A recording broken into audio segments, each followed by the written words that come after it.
Hello users, நான் தான் லோகேஷ். இன்டர்நெட்டில் நிறைய பார்க்குறேங்க. அவங்க லாங்குவேஜில் வந்து வீடியோ டியூட்டோரியல்ஸ்லாம் போடுறாங்க, நிறைய வீடியோ டியூட்டோரியல்ஸ் போடுறாங்க. ஆனால் தமிழில் இது வரைக்கும் நான் அவ்வளோ பார்க்கல. ஏன்னா தமிழ் அவ்வளோ கேவலம் போச்சா என்னன்னு தெரியல. அதனால தான் நான் இப்போ சொல்லிக் கொடுக்குற அனிமேஷன்ஸ்லாம் தமிழ்லேயே சொல்லிக் கொடுக்குறேன். தமிழ் புரியாதவங்க இங்கிலீஷ் சப்டைட்டில்ஸ் கீழே போய்கிட்டு இருக்கோம், அதை பாருங்கள். ஓகே, இதுவே புரியாது. ஓகே, இப்போ நான் வந்து போன டுட்டோரியலில் வந்து அனிமேஷன்ஸை வந்து பேசிக்காக சொல்லி கொடுத்துருந்தேன். விண்டோஸ் மூவி மேக்கரும் பெயிண்ட்டும் வச்சு எப்படி அனிமேஷன்ஸ் பண்ணுறது அப்படின்றத சொல்லியிருந்தேன். ஓகே, ஆனால் அதில் ஒரு மிஸ்டேக்ஸ் இருக்குது. என்னென்னா, வெறும் விண்டோஸ் மூவி மேக்கரும் பெயிண்ட்டும் வச்சு எதுவும் செய்ய முடியாது, அவ்வளோ கஷ்டம். ஒரு ஒரு ஒரு 2 மினிட்ஸ் வீடியோ பண்ணுறது உங்களுக்கு ஒரு அரை நாள் தேவைப்படும்னு வச்சுக்கோங்களேன். ஆமாம், ஏன்னா ஒரு ஃப்ரேம் பை ஃப்ரேம் அனிமேஷன் பண்ணணும். ஈஸியாக அனிமேஷன் ஒரு பிக்சரை வச்சு ஓட்டுறது இருந்தால் ஓட்டலாம் ஈஸியாக. ஆனால் ஒரு சீன், ஒரு கை மூவ் ஆகிற சீனுக்கு கிட்டத்தட்ட ஒரு 25 ஃப்ரேம்ஸாவது தேவைப்படும். ஒரு கை மூவ் ஆகி ஒரு துப்பாக்கி எடுக்குதுன்னு வச்சுக்கோங்களேன், அதுக்கு ஒரு 25 ஃப்ரேம்ஸ் தேவைப்படும். நம்ம இப்படி டைம் வேஸ்ட் தானே அது. அதனால தான் உங்களுக்கு ஏன் நான் அதை ஃபஸ்ட்டு சொல்லி கொடுத்தேன்னா, உங்களுக்கு பேசிக்காக தெரியணும் அனிமேஷன்னா என்ன. அனிமேஷன்னா ஒரு ஃப்ரேம் பை ஃப்ரேமாக மூவ் ஆகிற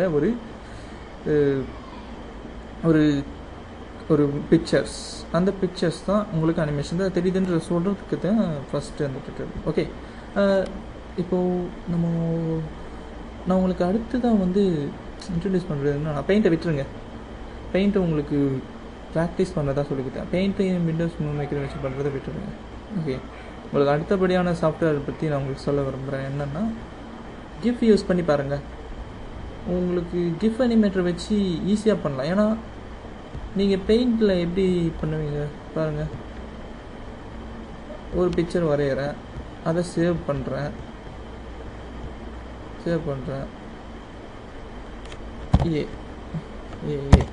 ஏபி ஓகே.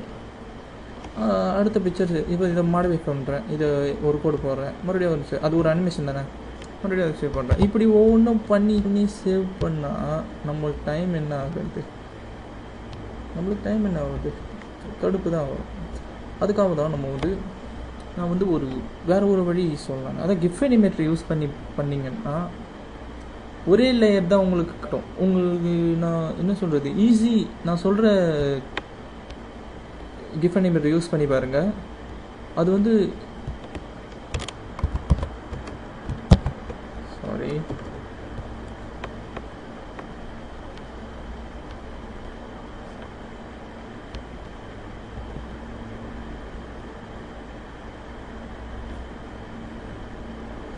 இதை நோட் பண்ணிக்கோங்க.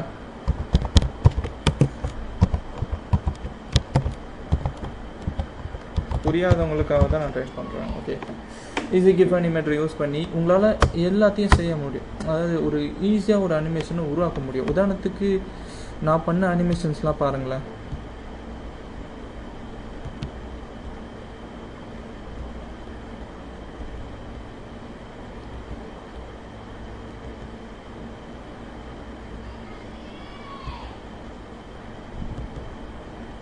இது வந்து நான் கிஃப் அனிமேட்டர் யூஸ் பண்ணி பண்ண ஒரு ஷார்ட் அனிமேஷன்.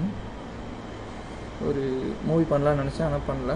இது பாருங்கள், இது கிஃப் அனிமேட்டர் யூஸ் பண்ணி தான் பண்ணேன். இது பார்த்தீங்கன்னா எனக்கு ரொம்ப நேரம் ஆகலை இந்த அனிமேஷன்ஸ்லாம் பண்ணுறது. பாருங்கள், இதெல்லாம் நான் ஈஸியாக பண்ணிட்டேன் அந்த கிஃப் அனிமேட்டர் யூஸ் பண்ணி. இங்கே உங்களுக்கு தெரிஞ்சிருக்கும் கிஃப் அனிமேட்டர். இதெல்லாம் நான் வந்து ஈஸியாக பண்ணிட்டேன் எனக்கு கிஃப் அனிமேட்டர் வச்சு. ஸோ அதனால தான் நான் உங்களுக்கு வந்து கிஃப் அனிமேட்டரை பற்றி சொல்கிறேன், நீங்கள் பண்ணலாம் அப்படின்னு. கிஃப் அனிமேட்டரை பற்றி நான் உங்களுக்கு டுட்டோரியல் எடுக்க விரும்பலை. ஏன்னா அது வந்து ஒரு ஆப்ஷனல் தான். நீங்கள் பெயிண்ட்டை யூஸ் பண்ணியும் ப்ராக்டிஸ் பண்ணலாம், கிஃப் அனிமேட்டர் யூஸ் பண்ணியும் ப்ராக்டிஸ் பண்ணலாம். உங்களுக்கு நான் அடுத்த கிஃப் அனிமேட்டரை விட பெயிண்ட்டை விட கிஃப் அனிமேட்டர் கொஞ்சம் ஈஸியாக இருக்குன்றதுக்காக தான் சொல்கிறேன். இந்த வீடியோஸ், அதுக்கப்புறம் இந்த வீடியோஸ் இதெல்லாமே நான் கிஃப் அனிமேட்டர் யூஸ் பண்ணி தான் பண்ணேன். ஸோ நீங்கள் அதை யூஸ் பண்ணி ப்ராக்டிஸ் பண்ணுங்கள். உங்களுக்கு அனிமேஷன்ஸ் நல்லா ஈஸியாக இருக்கும், டைமும் சேவ் ஆகும்.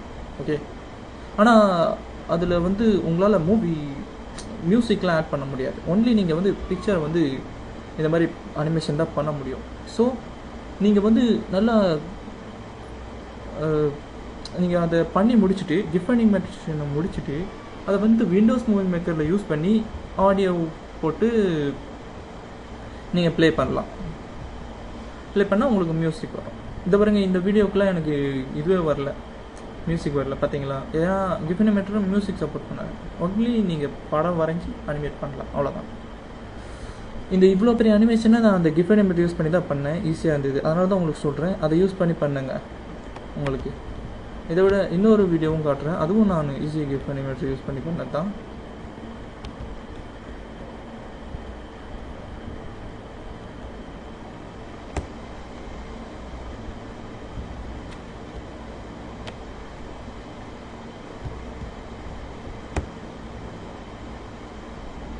கொஞ்சம் ரியலிஸ்டிக்காக தெரியுது பாருங்கள். நான் உங்களுக்கு ஃபஸ்ட்டு சொன்னதை விட இது கொஞ்சம் பாருங்கள், அப்படியே கொஞ்சம் அனிமேஷன்ஸ் நல்லா தெரியுது. ஏன்னா கிஃப்ட் அனிமேட்டர் ஃபாஸ்ட்டாக நம்ம வரைகிறது. உங்களுக்கு ஒன்றும் இல்லை, வரைகிற திறமை மட்டும் இருந்தால் போதுங்க. 2D அனிமேஷன்ஸில் சூப்பராக பண்ணலாம் நீங்கள். இதுக்கப்புறம் நிறைய சாஃப்ட்வேர்ஸ்லாம் இருக்குது, அதை பற்றி நான் உங்களுக்கு சொல்கிறேன். இது வந்து பேசிக்காக நீங்கள் கற்றுக்கங்க. இதெல்லாம் கற்றுக்கினா தான் உங்களால் அந்த சாஃப்ட்வேர்ஸ் வந்து ஹேண்டில் பண்ண முடியும். அந்த சாஃப்ட்வேர்ஸ் பேரை கூட நான் இப்போ சொல்ல விரும்பலை. ஸோ நீ இதை ப்ராக்டிஸ் பண்ணுங்கள்.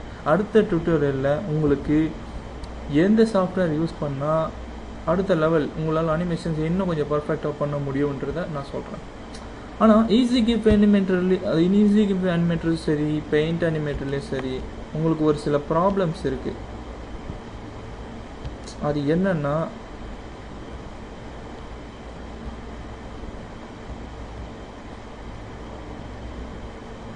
ஈஸி கிஃப்ட் அனிமேட்டரும் சரி, உங்களுக்கு எந்த பெயிண்ட் யூஸ் பண்ணாலும் உங்களுக்கு ஒரு ப்ராப்ளம் வரும். என்னென்னா லேயர் ப்ராப்ளம்.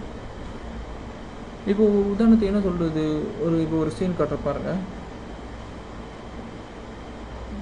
இந்த ஒரு சீன் பார்த்தீங்களா, அது என்ன சொல்கிறது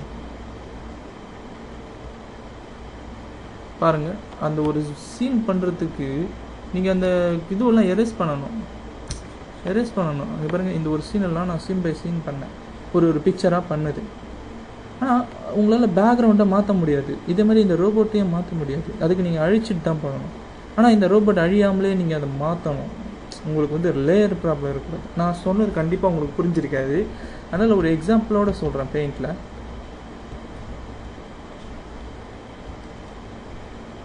பெயிண்ட் கிளிக் பண்ணிக்க. இப்போ ஒரு ஆப்பிள் வரையிறோம் வச்சுக்கோங்க. ஓகே,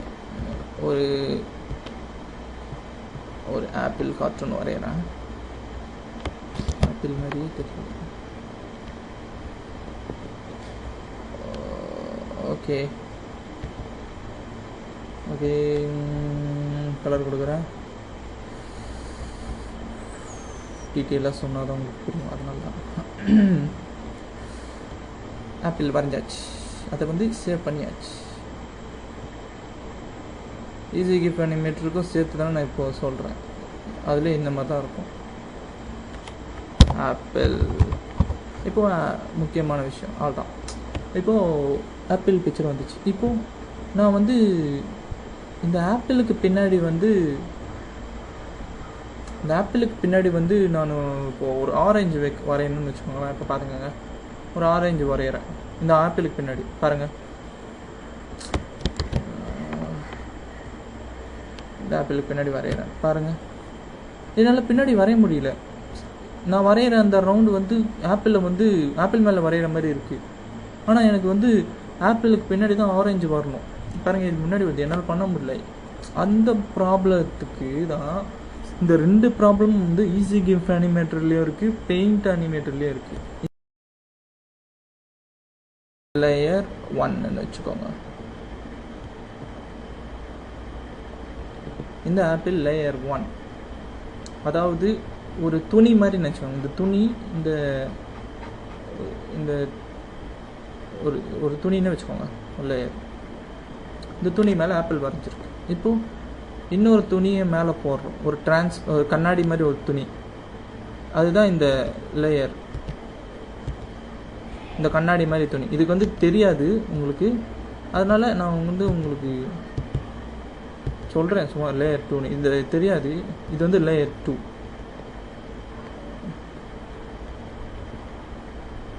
இப்போது இது தனி, இந்த லேயர் தனி, இந்த லேயர் தனி.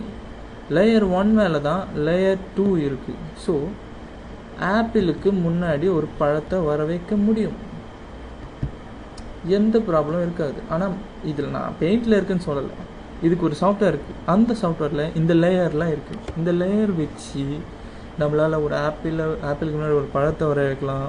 அதனால் ஆப்பிள் டேமேஜ் ஆகாது.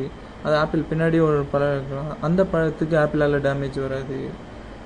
இந்த மாதிரி லேயர் வச்சு பண்ணும்போது உங்களுக்கு ஈஸியாக இருக்கும். அது மட்டும் இல்லாமல் ஒரு சூப்பர் வேல உங்களுக்கு அனிமேஷன்ஸு சீக்கிரமாக பண்ணுறதுக்கான வழியை நான் சொல்கிறேன். ஓகே, இதெல்லாம் தெரிஞ்சுக்கோங்க. இதெல்லாம் அனிமேஷன்ஸ் பண்ணுறவங்க இதெல்லாம் தெரிஞ்சுக்கணும். நீங்கள் பேசிக்காக கற்றுக்கிறேன்றதால தான் உங்களுக்கு நான் இதை பற்றிலாம் சொல்கிறேன். ஏன்னா இந்த ப்ராப்ளம் எனக்கு வந்து ஸ்டார்டிங்கில். ஓகே, ஆனால் அதை யூஸ் பண்ணி நான் வந்து ஒரு சில வீடியோஸ்லாம் பண்ணியிருக்கேன். அதாவது பெயிண்ட் யூஸ் பண்ணி நான் ஸ்டார்டிங்கில் பண்ண முதல் வீடியோ உங்களுக்கு காமிக்கிறேன், அதை பாருங்கள்.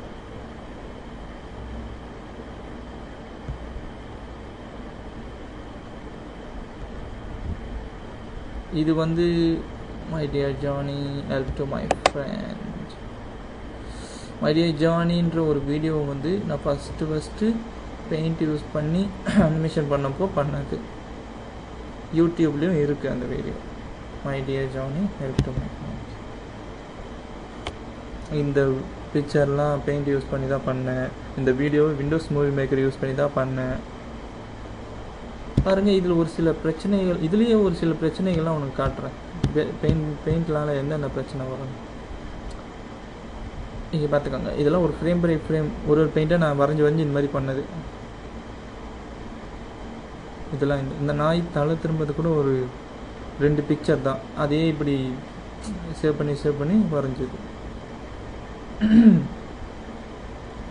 ஓகே, அடுத்தது இதில் வந்து வர்ற பிரச்சனை என்னன்னு சொல்கிறேன்.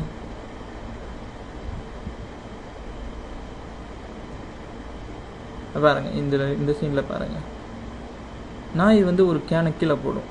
அப்போ பார்த்தீங்கன்னா திருப்பி வச்சு காட்டுறேன், ஸ்லோ மோஷனில் வச்சு காட்டுறேன். நாய் வந்து கேனில் வந்து கீழே போடும்போது பாருங்கள், டஸ்ட்பின் வந்து ஒரு மாதிரி சேஞ்ச் ஆகும். ஏன்னா அது வந்து ஏன்னா கேன் வந்து விழும்போது டஸ்ட்பின் ட்ராயிங்கை நான் அழிச்சிட்டு தான் பண்ணணும், அது மேலே வரைகிற மாதிரின்றதால. அதனால் டஸ்ட்பினை வந்து அழிக்கும் போது அந்த மாதிரி தெரியும். அங்கே பாருங்கள், நல்லா நோட் பண்ணுங்கள், எங்களுக்கு டஸ்ட்பின் ஒரு மாதிரி இதுவாகுது. அதை தான் நான் சொன்னேன். இந்த மாதிரி ஒரு டிராயிங் மேலே இன்னொரு டிராயிங் வரையும்போது தான் வரைஞ்சால் தான் நம்மளுக்கு ஒரு இது கிடைக்காது. அதே மாதிரி ஒரு டிராயிங் பின்னாடி நம்மளால் வரைய முடியாது. இப்போ இதுலேயே ஒரு சில பிரச்சனை இருக்குது. இப்போ இந்த நல்லா நோட் பண்ணிங்கன்னா ஃபார்வர்ட் பண்ணுறேன்.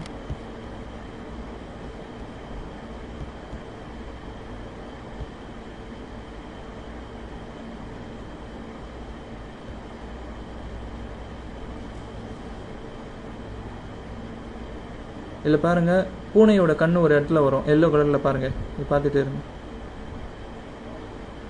இங்கே பார்த்தீங்களா, இங்கே பாருங்கள், பூனையோட கண்ணு ஒரு இடத்துல இருக்குது. ஏன்னா அதில் நான் மறைச்சி டிராயிங் அழிச்சு பண்ணும்போது இந்த மாதிரி மிஸ்டேக்ஸ்லாம் வரும். இதனால் உங்களுக்கு ஒரு பர்ஃபெக்ட் அனிமேஷன்ஸ் பண்ண வராது. இதெல்லாம் ஒரு டிஸ்அட்வான்டேஜஸ். இதெல்லாம் பேசிக்காக அனிமேஷன் கற்றுறவங்களுக்கு வர ப்ராப்ளம்ஸ். பட் கவலைப்படாதீங்க, பெட்டர் அனிமேஷன் சாஃப்ட்வேர்ஸ்லாம் இருக்குது, நான் உங்களுக்கு அதை பற்றி சொல்கிறேன். இதெல்லாம் தெரிஞ்சுக்கோங்க. ஓகே, ஈஸி கிஃப் அனிமேட்டர் யூஸ் பண்ணுங்கள், உங்களுக்கு ரொம்ப ஈஸியாக இருக்கும் பெயிண்ட் யூஸ் பண்ணி பண்ணதை விட. ஓகே, இந்த டுட்டோரியல் பற்றி ஜஸ்ட் உங்களுக்கு ஒரு ஐடியா கிடச்சிருக்கும். Okay, thanks.